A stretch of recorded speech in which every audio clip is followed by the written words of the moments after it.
Oke, selamat malam teman-teman sekalian, teman-teman trader. Kita berjumpa kembali di dalam webinar pada hari ini, hari Senin, pukul 19.30, tanggal 12 April 2021. Pada webinar kali ini kita akan mengangkat tema strategi supply and demand pada bagian yang pertama. Dan minggu depan kita akan melanjutkan pada bagian yang kedua. Perlu saya beritahukan bahwa apabila nanti suara saya kurang jelas ataupun screen dari tampilan di layar teman-teman ada mengalami gangguan, harap konfirmasi ke saya supaya kita bisa memperbaiki dengan lebih cepat. Oke, bagi teman-teman yang belum mengikuti webinar sebelumnya, bisa dicek di kanal YouTube ini dari Hot Forex Global. Kemudian kita langsung saja bersama saya Adi Pangestu, analis pasar dari Hot Forex Indonesia.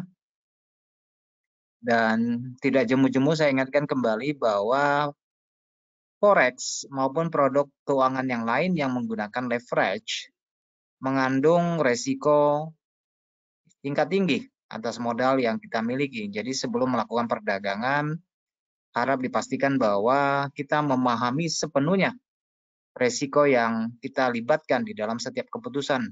Dan pada baiknya kita selalu memanage resiko karena keseluruhan dari transaksi perdagangan keuangan, baik forex maupun yang lain itu cuma satu hal, yaitu tugas wajib dari seorang pedagang adalah menjaga modal dan memanage resiko.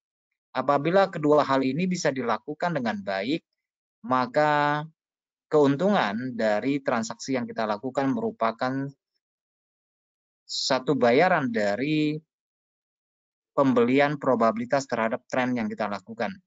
Jadi resiko itu bersifat pasti, karena bersifat pasti maka harus kita kendalikan dengan baik. Dan keuntungan adalah probabilitas. Ketika posisi kita benar di pasar, sebaiknya tingkatkan posisi yang sudah ada supaya margin kita bisa bertumbuh dengan lebih baik. Baik teman-teman sekalian, sesuai dengan tema kita pada malam ini, kita mengangkat tema strategi supply dan demand. Perlu kita ketahui, apalagi kita sebagai pendatang baru, pemula, hal yang mendasar bagi pemula adalah kita harus mengetahui dengan pasti mengapa harga itu bergerak. Mengapa harga itu bergerak? Karena penting untuk disadari bahwa harga bergerak tidak lain dan tidak bukan karena fungsi yang paling dasar, yaitu hukum permintaan dan penawaran. Oke, jadi tanamkan di dalam ingatan kita bahwa harga bergerak karena hukum dari perdagangan, yaitu penawaran dan permintaan. Jadi satu-satu alasannya mengapa harga bergerak di setiap pasar, karena ada ketidakseimbangan di antara pasokan atau supply dan permintaan. Jadi semakin besar ketidakseimbangan, maka akan semakin besar pula pergerakan harga yang terjadi. Ya, bisa dipahami ya. Jadi alasannya kenapa harga bergerak, karena ada ketidakseimbangan antara supply dan demand, antara pasokan dan permintaan. Jadi di dalam webinar ini saya tidak akan jelaskan secara rinci, secara komprehensif tentang hukum dasar ini. Jadi saya pikir teman-teman juga sangat umum dengan hukum dasar ini. Yang paling penting adalah bagaimana kita menerjemahkan strategi ini, hukum dasar ini di dalam perdagangan valuta yang kita lakukan. Itu yang paling penting. Jadi untuk sekedar mengingatkan bahwa pasokan atau supply, jadi saya mengambil singkat-singkat aja ya, supaya kita waktunya yang tidak terlalu banyak, 1 jam bisa kita manfaatkan dengan baik.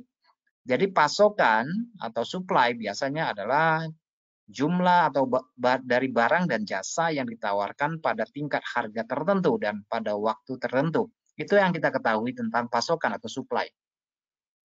Kemudian permintaan atau demand adalah jumlah barang jasa yang diinginkan dan dikonsumsi pada tingkat harga tertentu dan pada waktu tertentu. Nah, ini adalah pengertian singkat dan pengertian dasar dari supply dan demand di dalam kehidupan kita sehari-hari. Baik, selanjutnya, mengapa ketidakseimbangan itu bisa terjadi? Itu yang menjadi pertanyaan ya. Mengapa ketidakseimbangan bisa terjadi? Jadi harus kita sadari bahwa antara perdagangan yang kita lakukan, perdagangan spot valuta asing dengan pasar pada umumnya atau pasar tradisional dan konvensional itu tidak memiliki perbedaan yang mencolok. Oke, semua didasarkan pada hukum yang satu ini, yaitu supply dan demand. Jadi yang membedakan hanya mediumnya saja, cara transaksinya, platformnya saja, itu yang membedakannya. Oke, jadi mengapa ketidakseimbangan itu bisa terjadi? Seperti teman-teman ketahui bahwa pasar keuangan, baik itu forex, future, indeks, saham, ataupun obligasi, pada umumnya itu didominasi dan dikuasai oleh investor besar, institusi keuangan yang besar, bank sentral, dan perdagangan profesional. Oke, ini perlu dicatat ya. Jadi mengapa ketidakseimbangan itu bisa terjadi? Karena yang seperti kita ketahui secara umum bahwa pasar keuangan itu dikuasai, dikendalikan oleh para big boys, para pemain besar, institusi, bank sentral, dan perdagangan profesional. Karena mereka memiliki kemampuan dan kapasitas untuk bergerak dan merubah harga pasar. Tentunya dengan ribuan lot pesanan mereka ya, dengan volume transaksi yang sangat besar. Nah, volume transaksi mereka yang besar ini biasanya menciptakan apa yang kita sebut sebagai pasokan atau supply dan ketidakseimbangan permintaan. Itu yang terjadi di dalam MetaTrader yang kita bisa saksikan. Kemudian sebab yang kedua, mengapa ketidakseimbangan itu bisa terjadi, yang menyebabkan juga bisa disebabkan oleh apa? Yaitu tentang berita. Berita keuangan ya khususnya, walaupun berita tentang geopolitik maupun berita tentang kesehatan yang sekarang kita lihat, itu juga merubah perilaku, merubah kepentingan dari pedagang. Oke. Nah, sekedar untuk mengingatkan kembali supaya tidak miss. Yang pertama, supaya bisa dicatat juga, walaupun videonya nanti bisa dilihat di channel YouTube. Jadi ya, ingat ya, bahwa keseimbangan terjadi karena keseimbangan terjadi karena pasar keuangan dikuasai oleh para pemain besar. Para pemain besar ya yang menguasai perdagangan. Karena mereka juga memiliki kemampuan dan kapasitas untuk menggerakkan dan mengubah pasar dengan ribuan pesanan. Jadi pesanan mereka itu bukan 1 lot, 2 lot ya. Bisa 1000 lot, bisa 20.000 lot. Jadi sangat besar sekali. Nah, perintah ini, pesanan ini, inilah yang menciptakan pasokan dan ketidakseimbangan permintaan itu bisa terjadi. Oke, itu alasan pertama mengapa keseimbangan itu bisa terjadi. Alasan yang kedua yaitu disebabkan oleh berita keuangan khususnya ya, saya ulangi, walaupun berita tentang kesehatan yang terjadi sekarang, berita tentang politik itu juga merubah kepentingan dari pelaku pasar. Tapi kita lebih tekankan pada berita keuangan. Berita positif biasanya meningkatkan permintaan, meningkatkan sentimen pasar, meningkatkan momentum pembelian, sehingga mengurangi penawaran yang menyebabkan harga bergerak lebih tinggi. Oke, jadi berita positif itu mengangkat permintaan ya. Bagaimana dengan berita negatif? Biasanya menurunkan permintaan dan menghasilkan peningkatan dari penawaran. Oke, jadi kita berpola pikir bahwa ini kondisi yang sedang bergerak naik ya. Ini kondisi yang sedang bergerak naik. Oke, jadi berita positif meningkatkan permintaan dan penawaran berkurang sehingga menyebabkan harga bergerak lebih tinggi. Berita negatif biasanya menurunkan permintaan dan menghasilkan peningkatan penawaran atau supply. Nah, di sini pengecer atau retail trader, investor kecil biasanya menjadi umpan ya, menjadi korban dari para pelaku pasar ini. Kenapa? Karena likuiditas para pedagang profesional harus memenuhi banyak pesanan mereka. Jika tidak ada yang menjual, jika mereka tidak bisa menjual, kalau tidak ada pembeli yang berminat. Jadi di sini harus ada keseimbangan. Jadi order mereka itu harus ada yang tangkap. Makanya disebut forex itu adalah pasar yang paling liquid. Seperti teman-teman ketahui, ketika teman-teman mengklik mouse Anda untuk melakukan pengambilan keputusan, eksekusi pasar, ketika Anda buy, posisi itu langsung ditangkap. Berarti di waktu itu pasti ada orang yang sedang melakukan penjualan. Di saat kita sedang menjual, pasti harganya diterima, berarti ada orang yang sedang melakukan pembelian, menangkap posisi yang kita lempar ke pasar. Nah, itu adalah perdagangan. Nah, teman-temannya harus ketahui bahwa setiap pedagang atau institusi biasanya mereka memiliki persepsi yang berbeda.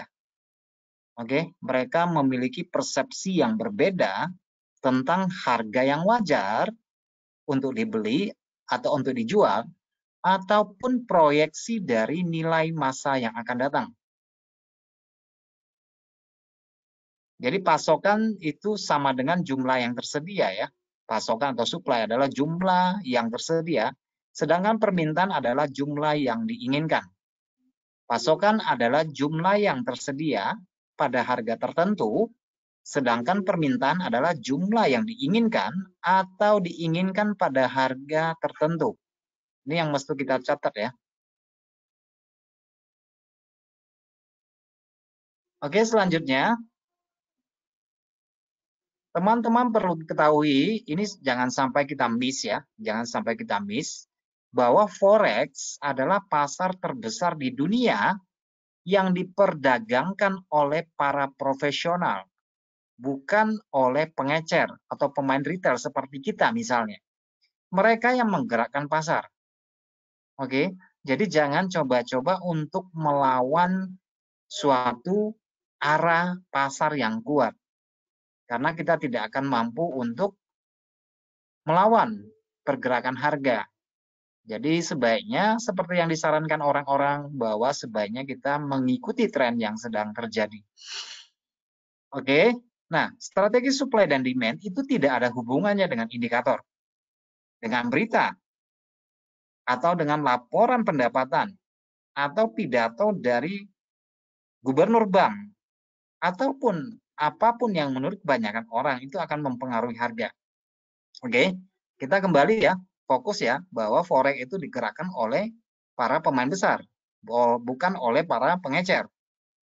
Dan strategi supply dan demand itu tidak ada hubungannya dengan indikator, dengan berita, dengan laporan pendapatan, dengan pidato dari bank sentral, atau apapun yang menurut banyak orang mempengaruhi harga. Jadi kita lepaskan semua itu. Jadi fokus pada grafik tanpa ada alat bantu. Walaupun nantinya pada webinar berikutnya saya akan memasukkan indikator untuk mengkonfirmasi apa yang teman-teman lihat nantinya. Oke, jadi saya tidak haram tentang indikator walaupun tidak dibutuhkan, tetapi mungkin ada teman-teman yang terbiasa menggunakan indikator itu bisa diaplikasikan dengan baik dan benar. Jadi gunakanlah indikator pada tempatnya ya, bukan pada tempat yang salah. Jadi orang selama ini banyak mengikuti indikator. Oke, jadi kita akan menempatkan indikator berdasarkan persepsi dan persepsi yang benar menurut strategi supply dan demand. Itu yang perlu teman-teman ketahui. Kemudian konsep dasarnya pergerakan harga itu seperti ini ya.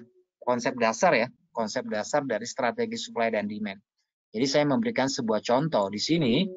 Nah, di sini dari tampilan template ini terdapat 15 orang pembeli. Ada 15 orang pembeli. Kemudian kita juga memiliki 5 orang seller.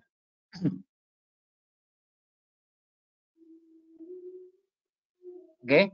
Jadi ini adalah kumpulan dari pedagang berjumlah 20 orang di mana terdapat 15 pembeli dan 5 orang seller.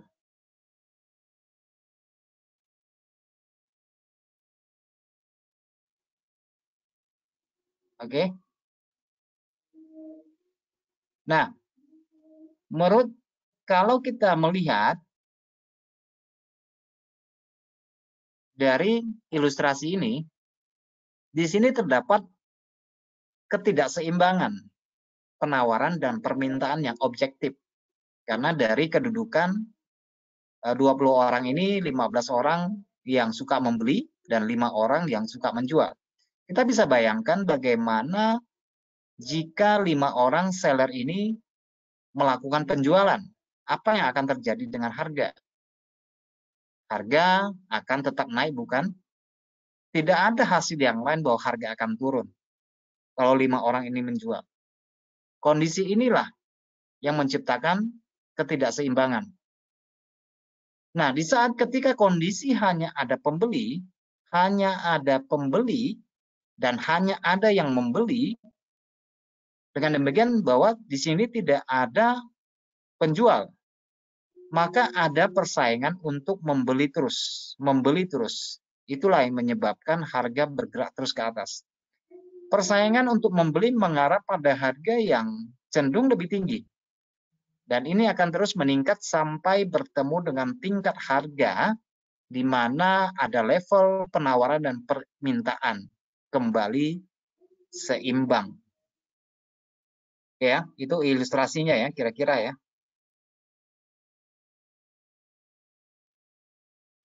Oke, selanjutnya kita akan mengkuantifikasi level supply dan demand. Jadi saya bawa secara singkat, secara padat, tidak bertele-tele. Nanti tinggal di sesi akhir nanti silakan catat pertanyaan-pertanyaan yang perlu dipertanyakan supaya kita tidak membuang waktu.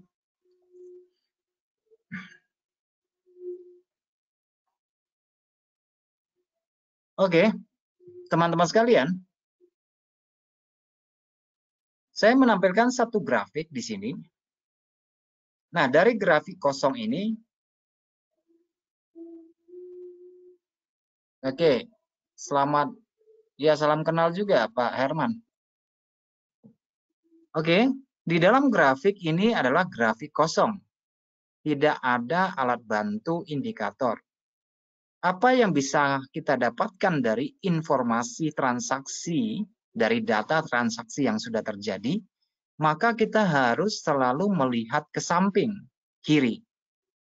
Oke, kita harus selalu melihat ke samping kiri. Nah, kalau teman-teman perhatikan di sini, kita memiliki sekumpulan candle yang padat di sini. Oke, bisa dilihat ya. Kita melihat sekumpulan candle yang padat di sini.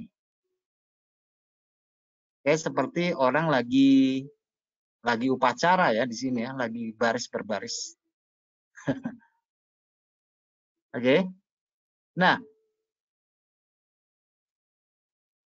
Sejak harga berkonsolidasi sideways, di sini ya, kelihatan ya, berkonsolidasi, atau kita katakan sedang flat, sedang sideways, maka kita dapat berasumsi bahwa supply dan demand berada dalam keseimbangan di level harga 1000. Oke, jadi ini adalah harga yang saya kasih. Ini bisa harga berapa saja. Tapi apabila kita menemukan harga yang cenderung sideways dan berkonsolidasi, maka kita menyadari bahwa supply dan demand berada di dalam keseimbangan harga. Oke. Nah, tetapi faktanya bahwa keseimbangan ini tidak akan bertahan untuk lebih lama. Oke, makanya disebut sebagai equilibrium relatif. Relatif artinya bukan permanen ya. Bukan permanen. Waktu saja ketidakseimbangan itu akan terjadi. Nah, ketika harga mulai keluar dari kotak yang saya buat ini, mulai rally dari level supply dan demand ini, yang seimbang ini, kita tahu bahwa di sini ketika harga keluar dari zona yang saya buat, di sini kita tahu bahwa lebih banyak buyer yang bersedia membayar pada harga kisaran angka 1000. Oke, makanya memimpin harga keluar dari zona ini. Mereka bersedia membayar pada harga ini, melakukan pembelian di sini. Oke. Nah, kalau kita perhatikan harga kemudian sesudah keluar dari zona keseimbangan ini, harga keluar dari zona ini, maka ini menciptakan ketidakseimbangan. Nah, bagi seorang pedagang, ketidakseimbangan ini adalah kesempatan.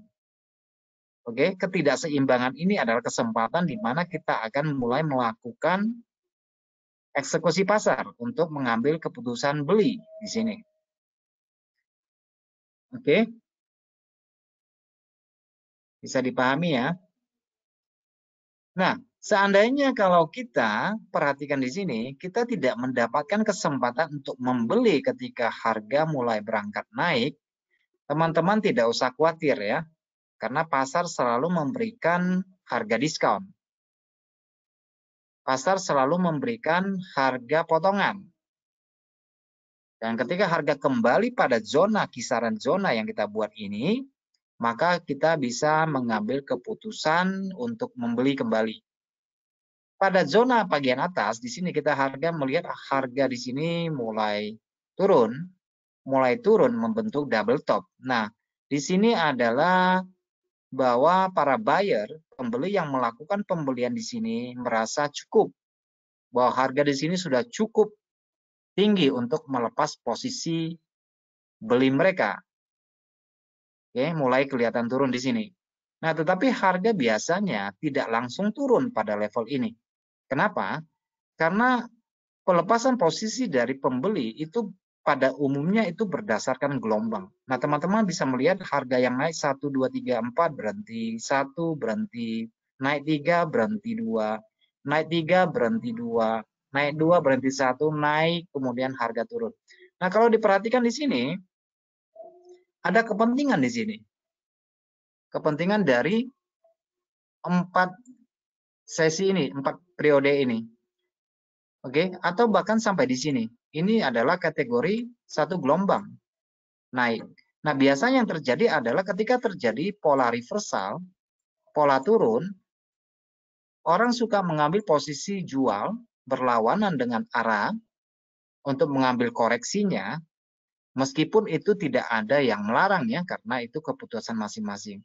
Ada kalanya ketika ada pola yang turun begini, mereka langsung melakukan eksekusi pasar, menjual. Tetapi ada sebagian para retail kadang-kadang tidak menyadari satu hal, bahwa penurunan yang pertama ini bukanlah penurunan. Biasanya penurunan yang kedua itu adalah bersifat sebagai koreksi tren. Nah, biasanya gelombang turun yang pertama ini hanya menutup satu gelombang yang pertama. Jarang sekali dia langsung meleset sampai ke area sini.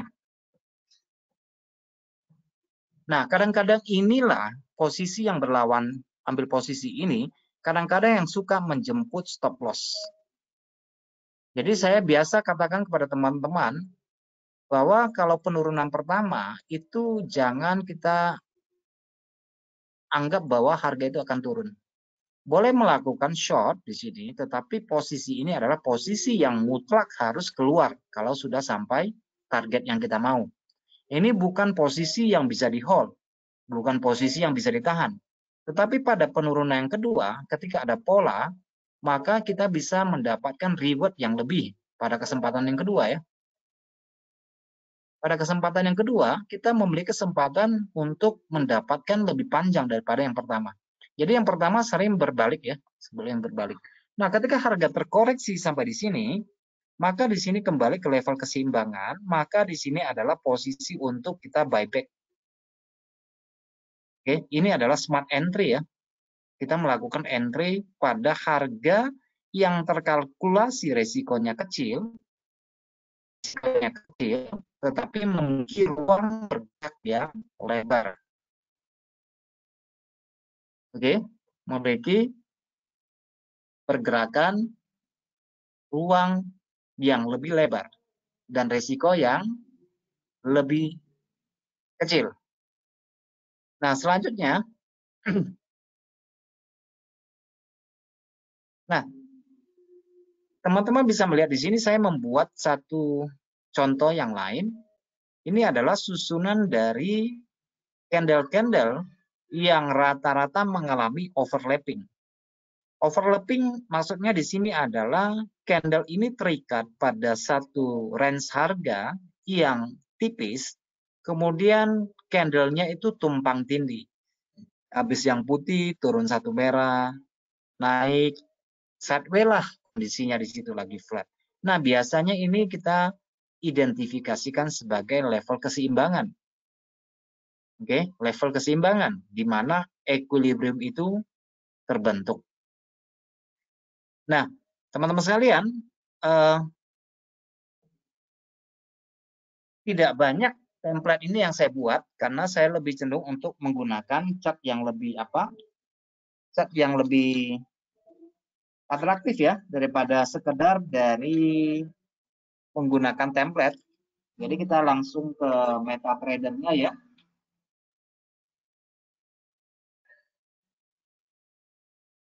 Kita langsung kepada MetaTrader-nya.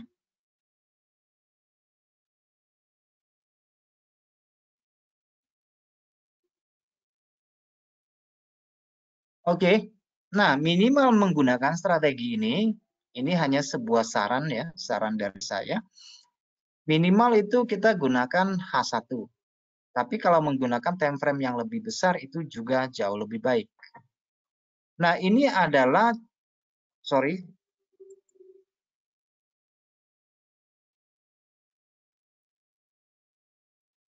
ini adalah contoh dari mata uang Euro USD 1 jam ya. Nah, teman-teman perhatikan di sini. Di sini kita memiliki rata-rata candle yang kecil padat di sini. Oke. Jadi ketika harga keluar dari zona ini, kalau kita tidak sempat melakukan eksekusi pasar, jangan khawatir ya, jangan khawatir. Jangan takut ketinggalan. Oke, kita masih memiliki kesempatan kedua ketika harga turun kembali untuk melakukan pembelian di sini. Nah, kalau teman-teman perhatikan di sini, rata-rata harga berhenti di level harga ini. Berarti di sini adalah tempat harga mengalami keseimbangan. Oke, bisa dilihat ya pada level harga ini, yaitu di sekitar 11875 dan 11865. Nah, pada bagian atas juga demikian. Kita dapati di sini ada candle kecil berbentuk M di sini. Ini merupakan level keseimbangan juga. Oke. Makanya kalau kita perhatikan di sini harga coba melewati, tetapi sampai dengan detik ini belum berhasil. Dan harga ini terikat di dalam satu range transaksi. Dalam kisaran harga tertinggi dan terendah. Jadi ini bergerak dalam range yang terbatas. Memiliki support dan resisten, memiliki level demand pada bagian bawah dan memiliki level supply pada bagian atas. Jadi support di sini, support pada bagian bawah ini adalah level harga di mana lebih banyak buyer yang bersedia untuk membeli dibanding dengan seller. Kalau di sini seller itu lebih banyak, maka akan terjadi breakdown atau breakout ke bawah. Karena seller mulai memasuki pasar. Tapi yang kita lihat di sini selama 4 kondisi di sini ternyata lebih banyak buyer yang rela membayar di harga ini. Sehingga mengangkat harga untuk naik ke atas. Oke. Nah, sedangkan pada area resisten di sini, saya tidak menggunakan angka pasti di sini atau menggunakan garis. Jadi saya lebih cenderung mengambil satu zona ya. Zona itu jarak kisaran ya. Jadi tidak dibatasi oleh harga tertentu. Jadi jarak kira-kira di sini. Kurang lebihnya di situ. Jadi tidak ada pembuatan garis mutlak support resistennya di mana. Jadi pada level resisten adalah di mana lebih banyak tersedia, pada level resisten ini lebih banyak tersedia supply, lebih banyak penjual dibandingkan dengan pembeli. Oke, bisa dipahami ya. Ini cara membuat area-area penting di sini.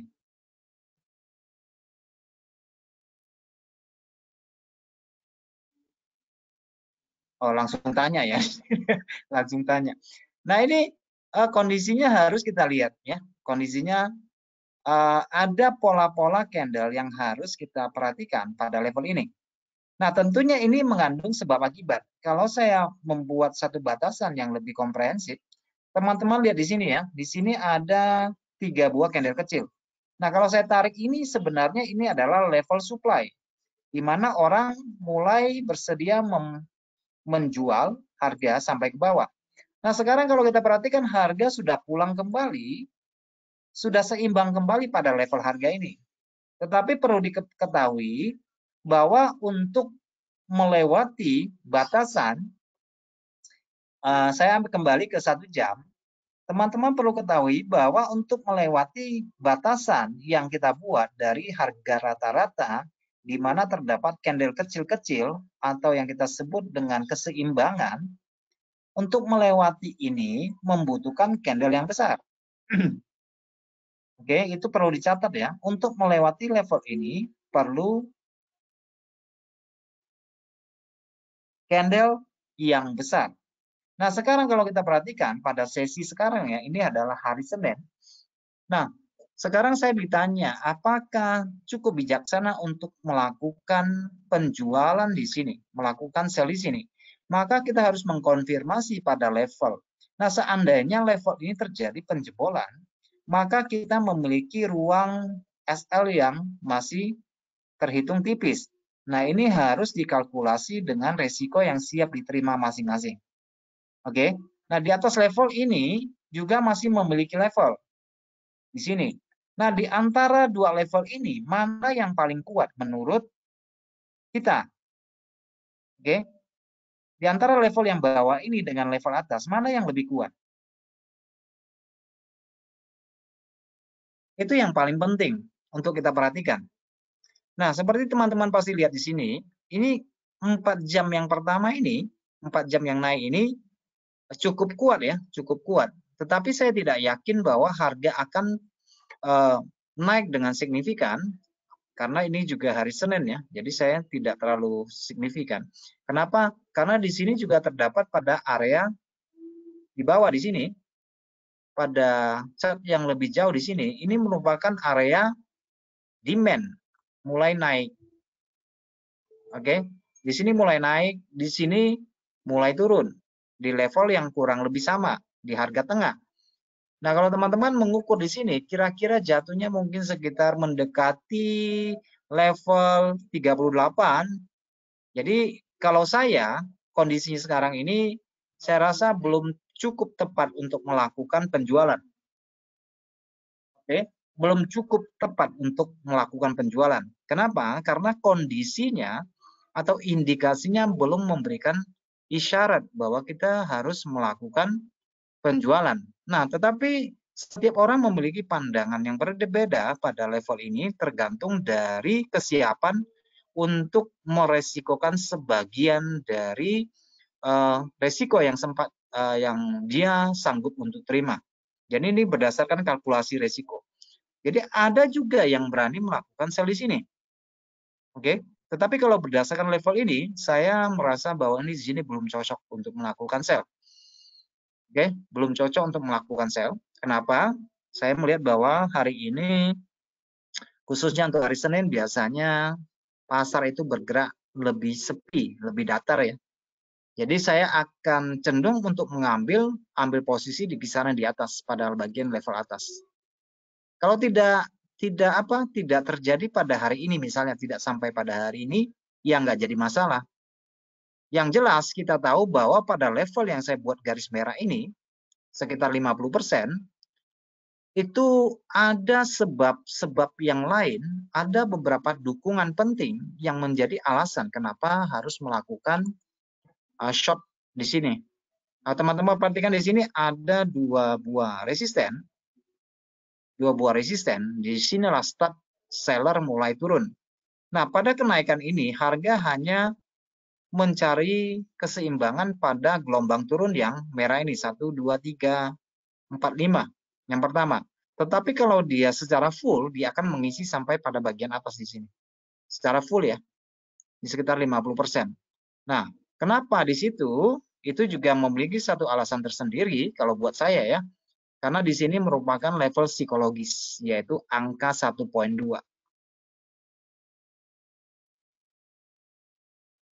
Oke, itu hanya alasan pendukung saya ya, di kisaran 1.2. Itu alasannya saja. Oke, itu alasan saya ya. Kalau disuruh ambil keputusan sekarang untuk sell itu rasanya belum pas saja. Oke, saya lebih cenderung untuk menunggu pada tingkat dukungan dan tahanan yang ada di atas.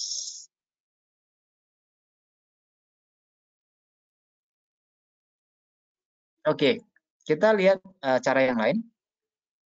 Nah, biasanya akan terjadi zona keseimbangan yang dibuat orang itu berbeda-beda, tergantung dari sudut pandang ya. Nah, kalau kita membuat 1 jam seperti ini, 1 jam ya, ini minimal 1 jam ya. Misalnya di sini harga berhenti di sini. Ini merupakan satu level keseimbangan. Seperti yang saya katakan tadi, bahwa untuk melewati candle kecil ini, dia membutuhkan candle besar. Ingat ya, membutuhkan candle besar.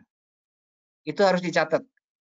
Sehingga tidak mengherankan bahwa harga selalu mantul pada area candle kecil ini. Karena di sini letaknya keseimbangan. Ketika harga balik di sini, ada pola kita lakukan pembelian. Oke. Sampai di sini, kalau harga tidak turun, di sini bisa buy enggak? Bisa kita buy.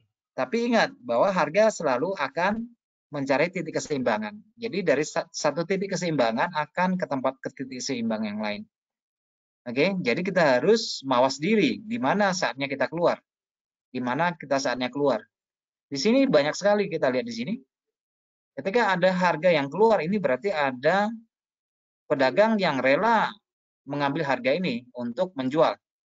Tapi ketika harga naik dan tidak mampu melewati dan hanya di bawah level keseimbangan ini, maka harga cenderung akan kembali kepada sifat aslinya ya, pada minatnya di situ. Nah, level ini tentu saja akan berguna untuk beberapa waktu ke depan ya. Jadi tetap akan berfungsi. Jadi tugas kita ya harus membuat mappingan seperti ini. Jadi saya belum memberikan pola-pola candle yang akan kita gunakan. Mungkin untuk pola-pola candle itu kita akan ceritakan untuk pada minggu depan. Jadi hari ini kita khusus untuk fokus pada area-area equilibrium atau tingkat keseimbangan supaya kita terbiasa untuk menggambar di grafik yang akan menjadi satu kebiasaan kita. Seperti ini, kita buat batas, bisa dilihat ya. Nah, perlu diingat ketika susunan candle kecil ini dilewati, di breakout, maka di sini sebenarnya sudah terjadi satu pergeseran.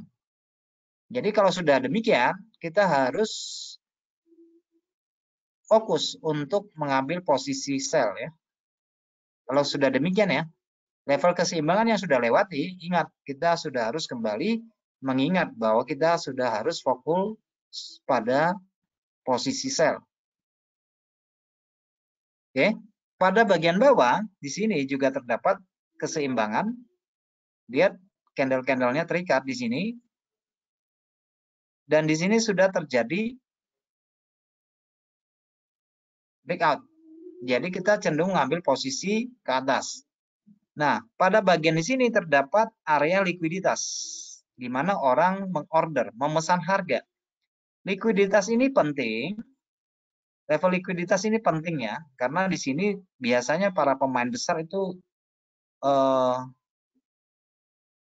likuiditas area level ini mereka biasa memesan harga, pesan harga ya, sama dengan level atas di sini pada.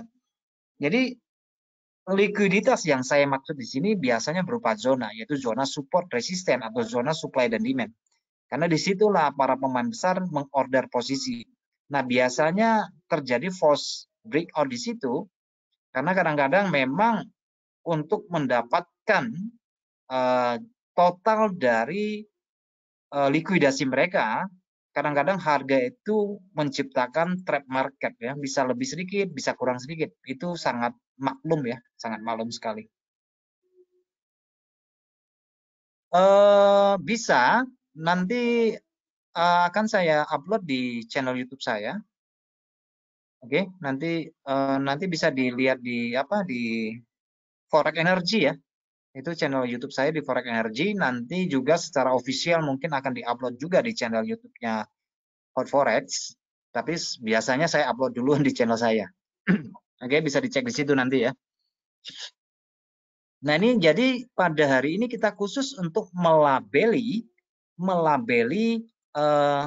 zona-zona supaya kita memiliki satu struktur harga yang tertata dengan baik.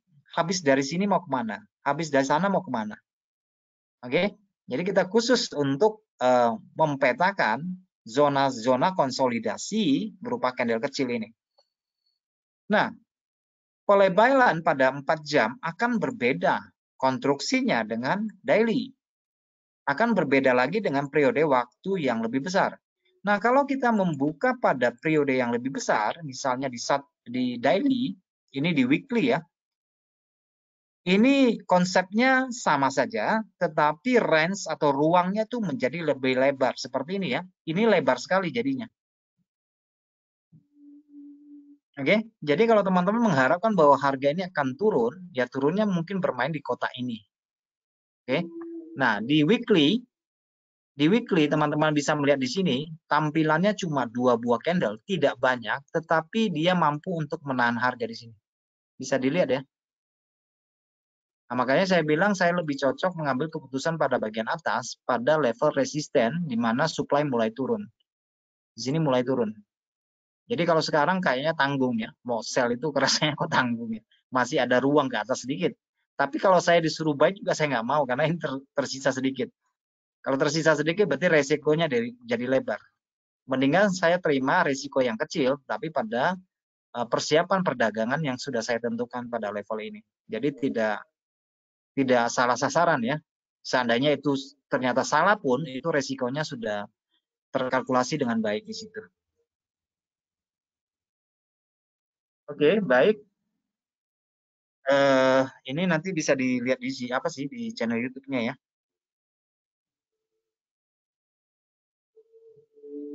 Tapi ya butuh besok atau lusa lah ya, baru nanti saya upload sih.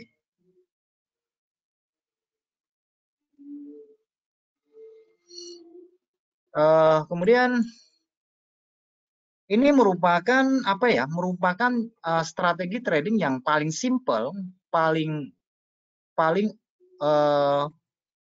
mudah untuk diaplikasikan ya. Jadi teman-teman tidak perlu nanti yang mengetahui yang namanya nama-nama candle apalah, nama-namanya. Yang penting di sini yang perlu teman-teman perhatikan di sini adalah ukuran size dari candle, besar dan kecil saja. Yang perlu kita ketahui cuma ukuran size candle, besar dan kecil. Nama itu yang nggak terlalu penting-penting amat lah ya. Nama itu hanya membantu aja. Oke, yang perlu kita ketahui hanya candle besar atau candle kecil aja. Itu yang paling penting. Dan ingat, kalau posisi candlenya turun, kalau posisi candlenya turun seperti ini, berarti area supply-nya berada di sini. Area turunnya ya, ini artinya pertahanan dari seller ini. Tetapi kalau candle posisinya naik, berarti area demand-nya berada pada titik antara harga low dan harga open dari candle naik ini. Inilah titik pertahanan dari buyer. Oke, ini titik pertahanan buyer. Titik pertahanan buyer adalah dari open ke low-nya. Sedangkan titik pertahanan seller itu dari harga open ke titik harga tertingginya. Nah, itu merupakan apa namanya? Batas terakhir ya, teritorial dari kekuatan mereka. Kalau ini sudah jebol ya sudah, ceritanya udah beda. Oke. Ini adalah titik pertahanan seller, ini adalah titik pertahanan buyer. Nah, teman-teman bisa lihat di sini. Kalau candle yang putih ini sempat dijebol, maka sudahlah, ini akan terjadi perubahan arah. Tapi selama dari harga low candle putih ini dan opennya ini nggak dijebol, ya berarti harga masih akan bermain dalam ruang ini.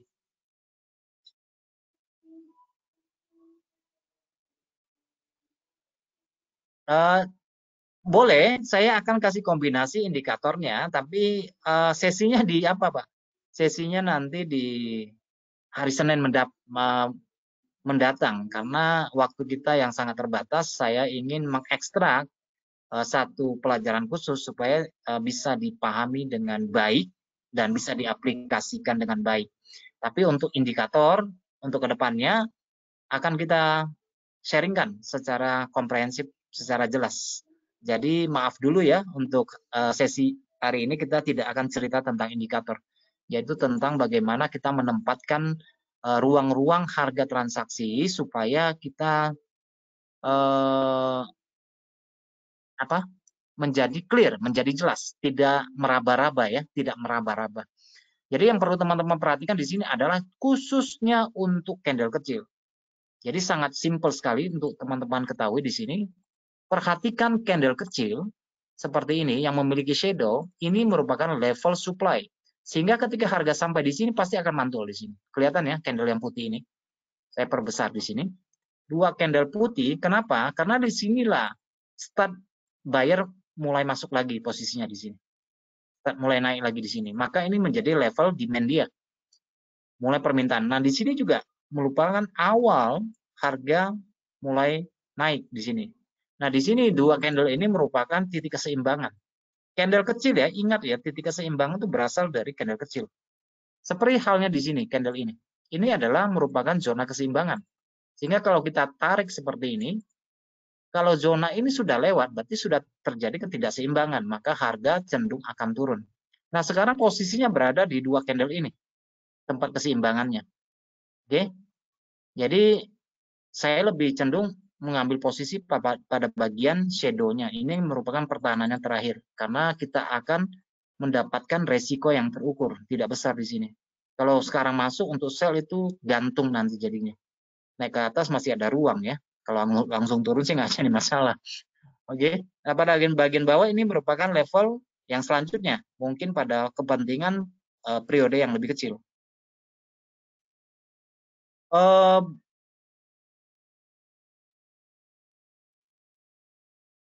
aduh.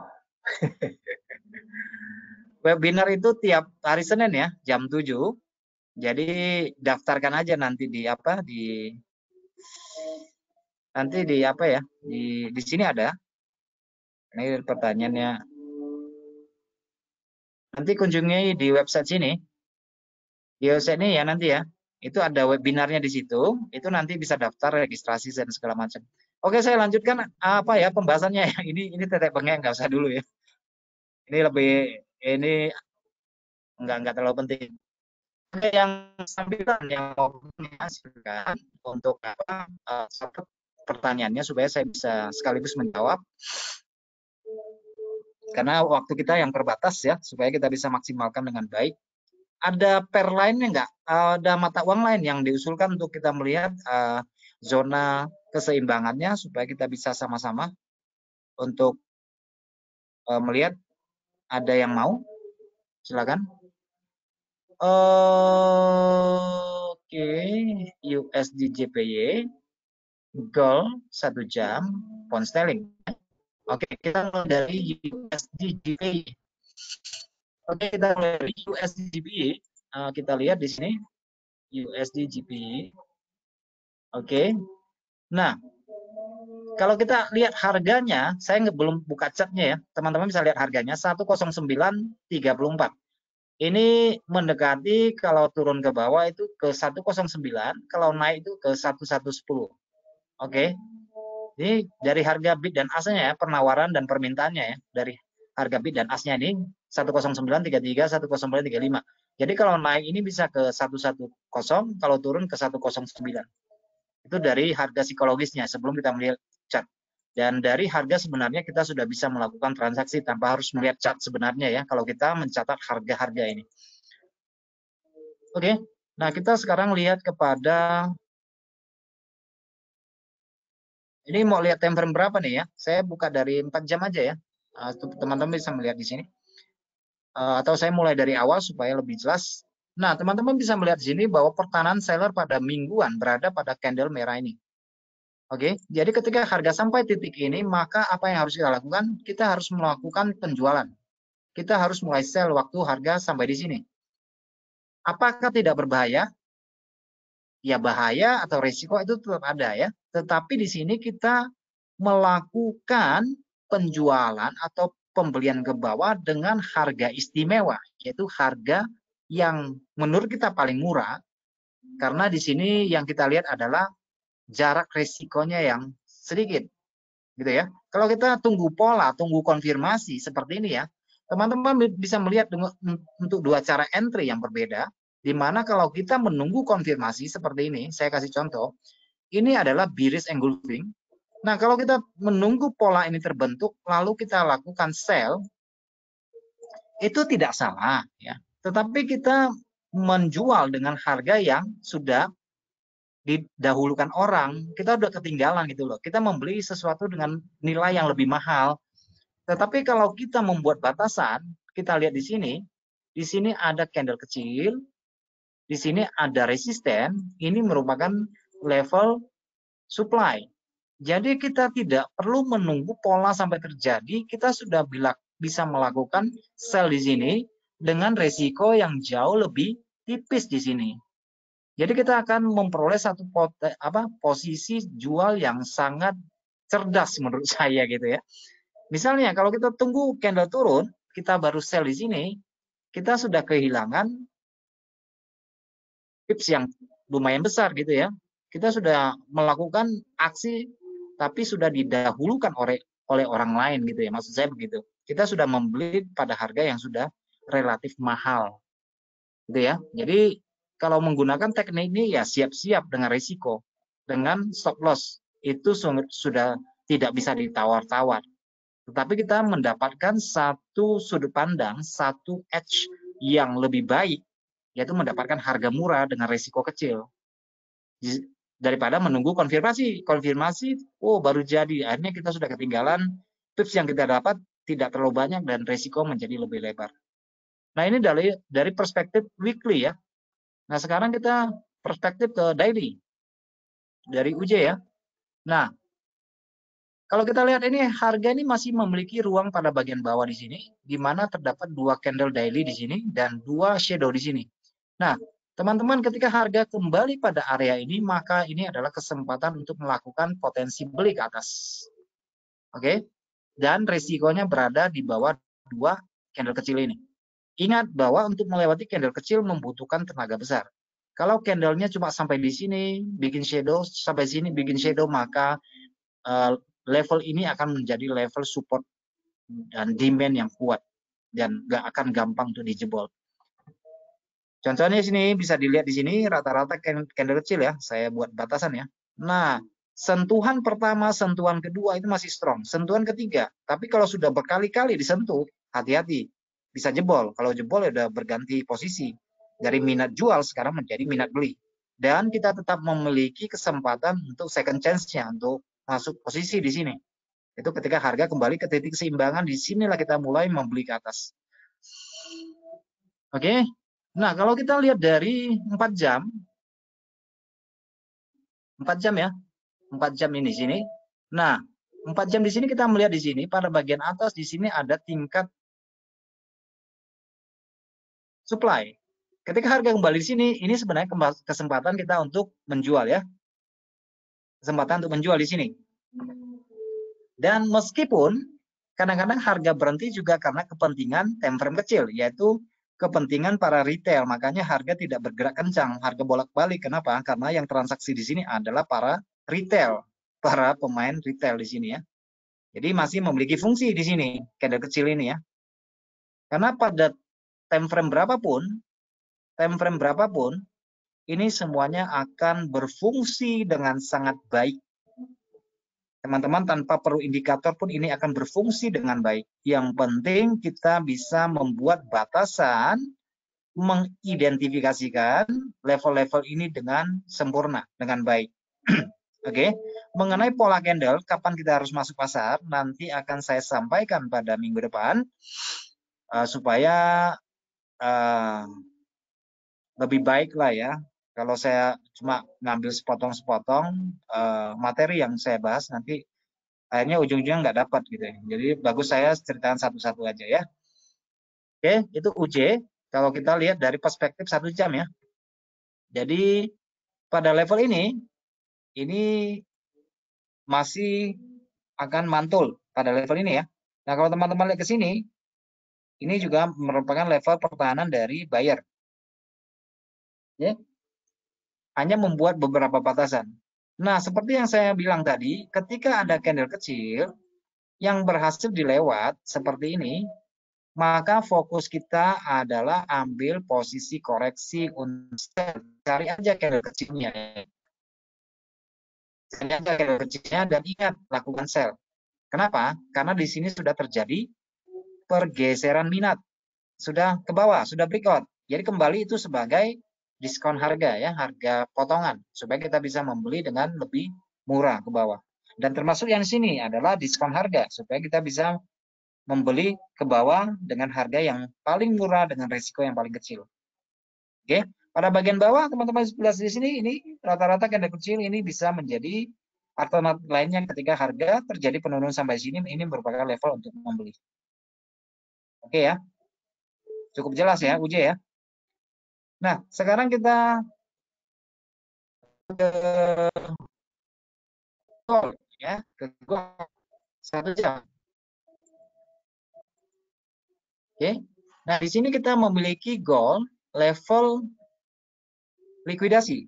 Teman-teman bisa melihat di sini ada candle kecil, ada shadow 3, candle kecil ada shadow 3 ya. Ini merupakan level likuidasi.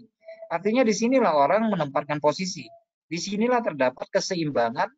Ketika harga sudah keluar, kembali sini akan mantul ke atas. Kembali sini akan mantul ke atas. Kembali di sini akan mantul ke atas. Nanti kembali di sini akan mantul ke atas. Dan ingat untuk melewati ini butuh tenaga besar. Oke, ini merupakan level likuidasi. Orang menempatkan order posisi. Kadang-kadang bisa lewat sedikit, kadang-kadang kurang. Oke. Nah, untuk melihat kalau lihat 1 jam ini kan ini kalau kita buat batasan di sini, teman-teman bisa lihat di sini, ini padat di sini, padat sekali. Maka ini akan menjadi dukungan atau level supply yang sudah berganti posisi menjadi level demand. Oke. Nah, di sini kita melihat bahwa posisi dari gold ini untuk saat ini sedang membentuk pola head and shoulder pada periode 4 jam di sini kita lihat ya, 4 jam. Tetapi kalau kita buat di 1 jam akan terlihat seperti ini. Ini adalah level handle-nya di sini, left shoulder dan right shoulder, ada batasannya di sini. Nah, ini menjadi level likuidasi ya. Ketika harga naik sampai di sini mantul. Sehingga pada bagian bawah kita buat di sini aja. Oke, jadi harga akan mantul-mantul di sini dan hanya menunggu ketidakseimbangan itu terjadi nanti. Kalau dia jebol ke bawah itu maka orientasi kita bahwa gold itu cenderung akan mencari level pada bagian bawah di sini, bisa dilihat di sini. Ini tinggal ditarik aja nanti seperti ini, maka di sini adalah potensi untuk melakukan buyback di sini. Oke.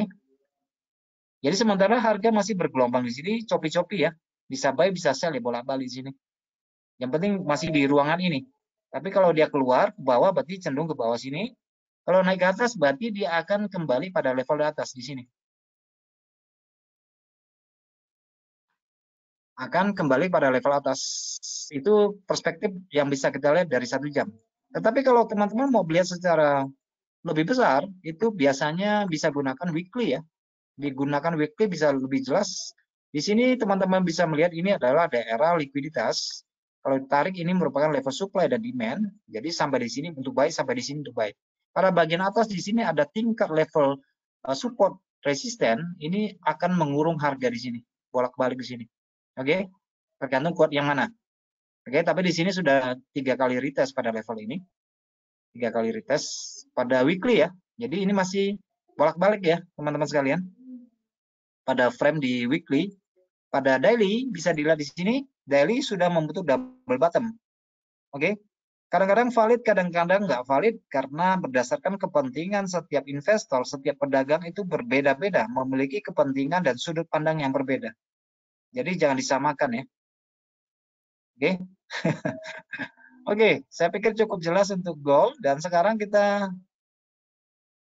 masih ada waktu nggak ya? Gold pound sterling ya. Habis gold pound sterling ya. Pound sterling, saya sambung waktunya sih sebenarnya udah habis. Oke. Pound sterling ya. Ini masih daerah supply dan demand, titik keseimbangan dan saya melihat bahwa di sini cenderung harga akan kembali ke bagian atas. Kembali ke bagian atas ya. Bagian atasnya di mana? Bisa dilihat di sini, ini merupakan level likuidasi. Bisa dilihat support, support, resisten, support resisten. Oke, support resisten. Jadi pada bagian bawah nanti, ini kelihatan ya. Ada potensi harga untuk kembali pada level di sini. Ada potensi ya, harga kembali level di sini. Karena kalau kita lihat di sini, harga ini mantul dari tingkat likuidasi di sini. Oke, dari pola yang sangat bagus sekali di sini tadi sore polanya ini bagus sekali untuk melakukan entry posisi buy. Dan kita lihat di sini teman-teman ngecek ya di sini ya, ini banyak susunan candle kecil nih. Ini akan menjadi halangan harga di sini. Jadi harga turun ini akan mantul di sini. Nanti ya, akan mantul di sini. Nanti dicek aja ya, akan mantul di sini. Kalau dia melewati batasan ini, nanti akan kembali ke area sini. Area sini ya. Kembali ke area sini. Oke. Oke deh. Jadi ini kesimpulannya ya. Kesimpulannya ini merupakan salah satu strategi yang paling dasar, paling fundamental, paling klasik. Oke, sebagaimana yang disampaikan oleh Adam Smith maupun oleh Isaac Newton bahwa itu harga itu ada aksi, ada reaksi ya. Kalau aksinya kuat ya reaksinya juga kuat ya. Sama supply demand di sini. Kalau yang membeli lebih banyak berarti kecenderungan harga akan naik. Yang menjual sedikit harga akan naik. Yang menjual banyak harga akan turun. Jadi hukum ini adalah hukum yang paling dasar. Jadi untuk selalu memperhatikan pada bagian kiri, ingat ya, pada bagian kiri di mana terdapat susunan candle pattern, maka itu merupakan level keseimbangan. Sehingga harga kembali pada area ini memiliki potensi untuk reject kembali ke bawah. Pada bagian bawah teman-teman lihat di sini terdapat banyak candle kecil, maka ini merupakan area untuk mantul. Oke, untuk area mantul. Tetapi harga selalu memberikan satu kejutan. Bahkan kadang-kadang harga suka memberikan manipulasi untuk mencukupkan likuiditas dari para buyer dan seller dengan order yang besar. Oke, jadi harga bisa aja tembus sampai di sini. Oke, jadi sementara harga akan tertahan sampai di sini. Oke, saya pikir cukup ya untuk hari ini. Waktunya sudah lewat sedikit, tapi tidak apa-apa. Dan untuk minggu depan, saya akan menyajikan pola candle yang sangat spesifik, yaitu bagaimana sih sebenarnya ketika sampai di level itu, bagaimana kita yakin bahwa harga akan berbalik arah. Itu yang paling penting nanti ya. Kenapa kita tahu bahwa ketika harga sampai di sini, harga akan berbalik arah. Bagaimana cara tahunya? Oke, bagaimana kita akan cara tahunya? Jadi nanti untuk minggu depan saya akan memberikan tips yang paling simple, mudah dipahami, gampang diimplementasikan ke dalam transaksi ya. Oke, terima kasih buat teman-teman yang sudah hadir pada malam ini. Sampai jumpa pada minggu depan. Dan bagi yang menjalankan ibadah puasa, selamat menjalankan ibadah puasa. Sampai jumpa pada minggu depan dengan topik supply dan demand untuk seri yang kedua. Sebenarnya kalau untuk menggali lebih dalam, itu waktunya itu tidak cukup. Hanya 1 jam ya, atau 2 jam. Tapi ya lumayan juga lah ya, untuk sekedar kita mengetahui supaya kita ada perbandingan dengan analisa dan teknik strategi yang kita gunakan di dalam trading sehari-hari. Oke, terima kasih. Sampai jumpa pada webinar berikutnya di waktu yang sama dan di hari yang sama pada hari Senin pukul 19.30. Next minggu depan adalah supply dan demand untuk seri yang kedua. Terima kasih, selamat malam bagi kita semuanya.